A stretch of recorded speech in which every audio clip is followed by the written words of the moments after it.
Friends, അസ്സലാമു അലൈക്കും. എല്ലാവർക്കും എൻ്റെ പുതിയൊരു വീഡിയോയിലേക്ക് സ്വാഗതം. ഞാൻ ഇന്ന് വന്നിട്ടുള്ളത് വെജിറ്റബിൾ ചീസ് സാൻഡ്വിച്ചിൻ്റെ റെസിപ്പി ആയിട്ടാണ്. എല്ലാവർക്കും ഒരുപോലെ ഇഷ്ടപ്പെടുന്ന ഒരു സ്നാക്കാണിത്. വളരെ എളുപ്പം തന്നെ നമുക്കിത് വീട്ടിൽ തയ്യാറാക്കിയിട്ടെടുക്കാവുന്നതേ ഉള്ളൂ. അതുപോലെ തന്നെ ഇത് കഴിക്കാനും നല്ല രുചിയാണ്. അപ്പോൾ ഈ ടേസ്റ്റി ആയിട്ടുള്ള ചീസ് സാൻഡ്വിച്ച് നമുക്ക് എങ്ങനെയൊന്ന് തയ്യാറാക്കിയിട്ടെടുക്കുന്നതെന്ന് നോക്കാം. അപ്പോൾ ഈ സാൻഡ്വിച്ച് തയ്യാറാക്കാൻ വേണ്ടിയിട്ട് ഞാനിവിടെ 2 ബ്രെഡാണ് എടുത്തിട്ടുള്ളത്. അപ്പോൾ ആദ്യം ഒരു ബ്രെഡിൻ്റെ മുകളിലേക്ക് കുറച്ച് മയോണൈസ് നമുക്കൊന്ന് തേച്ചിട്ട് കൊടുക്കണം.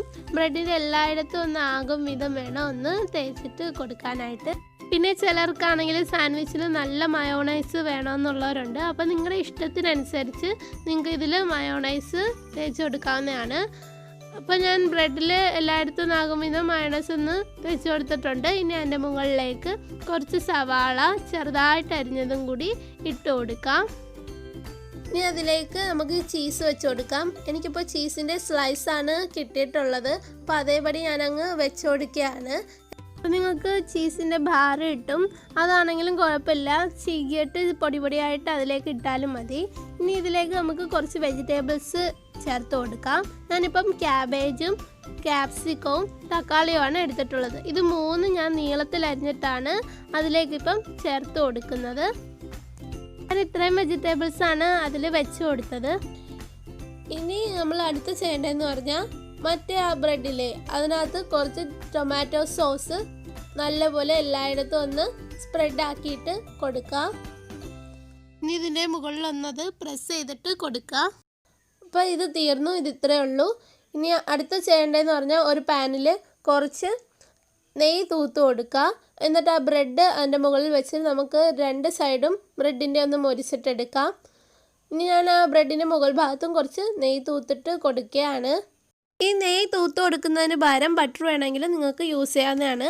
അല്ലെങ്കിൽ ഈ ബട്ടറിൻ്റെയും നെയ്യുടെയും ടേസ്റ്റ് ഇഷ്ടമല്ലാത്തവർക്ക് ഓയിലും യൂസ് ചെയ്യാം. ഇനി ഒരു മൂടി വെച്ചൊന്ന് അത് അടച്ച് വയ്ക്കാം. ഇതെന്തിനാന്ന് പറഞ്ഞാൽ ഉള്ളിലുള്ള ചീസ് ഒന്ന് അലിയാൻ വേണ്ടിയിട്ടാണ്. അപ്പോൾ ഇതേ ഒരു സൈഡൊന്ന് മൊരിഞ്ഞ് വന്നിട്ടുണ്ട്.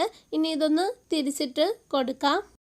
പിന്നെ ആണെങ്കിൽ നിങ്ങളിൽ ഇതിൻ്റെ തീ വെക്കേണ്ടതെന്ന് പറഞ്ഞാൽ ലോ ഫ്ലെയിമിൽ വേണം.